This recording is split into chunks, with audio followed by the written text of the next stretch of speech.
Bonjour et bienvenue sur le podcast Ma Pause QVT. Je suis Élise Renaud, coach chez Easyl Consulting et chaque semaine, je vais vous partager des outils et des réflexions pour améliorer votre qualité de vie au travail. Installez-vous confortablement, c'est le moment de votre pause QVT. Dans cet épisode, nous allons entrer dans les détails de la démarche QVT. Si vous avez manqué l'épisode précédent, je vous invite à l'écouter car j'y donne la définition de la qualité de vie au travail et je dis pourquoi il est important que la démarche soit collective mais également individuelle pour chaque salarié. Aujourd'hui, nous allons nous intéresser aux actions que je vous proposerai de mettre en place en fonction de votre statut dans l'entreprise. Il est possible que vous ayez besoin de prendre des notes, donc si vous avez l'impression que je vais trop vite, n'hésitez pas à faire pause. Comme j'ai précisé dans l'épisode précédent, la qualité de vie au travail englobe plusieurs aspects, comme les conditions dans lesquelles le travail s'effectue, donc l'environnement de travail, les conditions d'emploi et l'équilibre vie pro-vie perso, la capacité à s'exprimer et à agir, donc le domaine participatif, les relations avec les institutions représentatives, le soutien managérial et le soutien extérieur à l'environnement de travail. Et enfin, le contenu du travail, le niveau d'autonomie, la valeur de son travail, la capacité d'évolution intellectuelle dans le travail, la qualité des processus de travail et le sentiment de responsabilité qu'il en dégage. Lorsque tous ces éléments sont optimisés et sont à un haut niveau dans l'esprit du salarié, on peut dire qu'il y a une bonne qualité de vie au travail.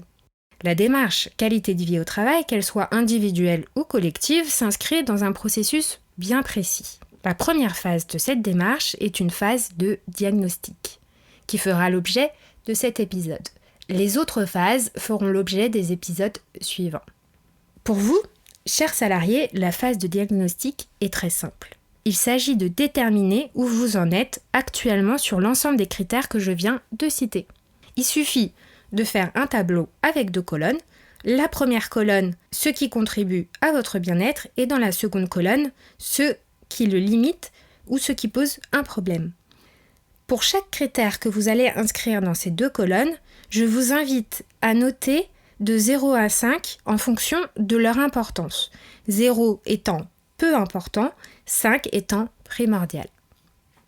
Donc normalement, chaque élément est noté de 0 à 5 en fonction de leur importance pour vous. Je vous invite à présent à faire un sous-total par colonne. Sous-total, colonne 1, colonne du bien-être, sous-total, colonne 2, colonne du mal-être.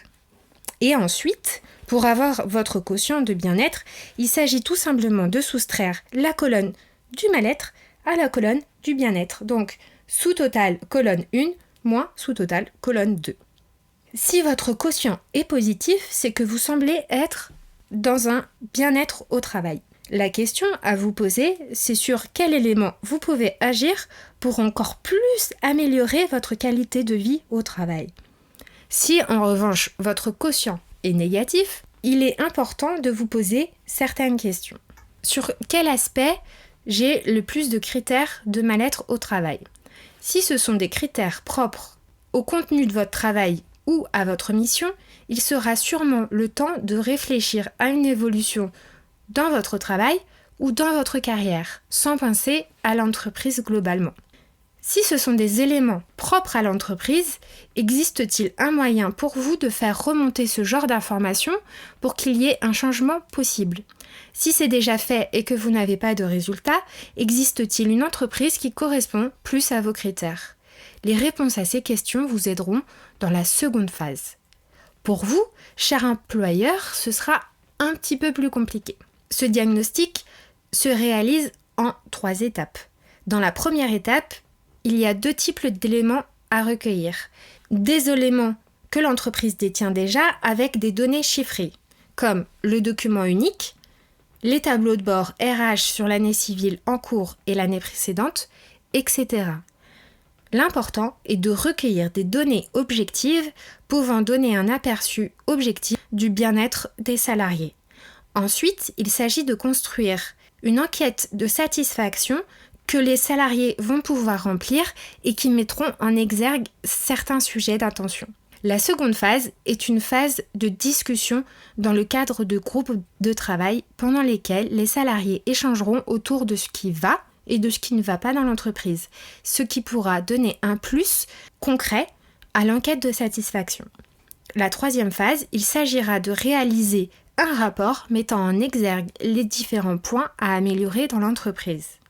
Ce rapport vous servira de base pour les étapes suivantes car il établit les points d'attention à travailler avec les groupes de travail et les institutions représentatives.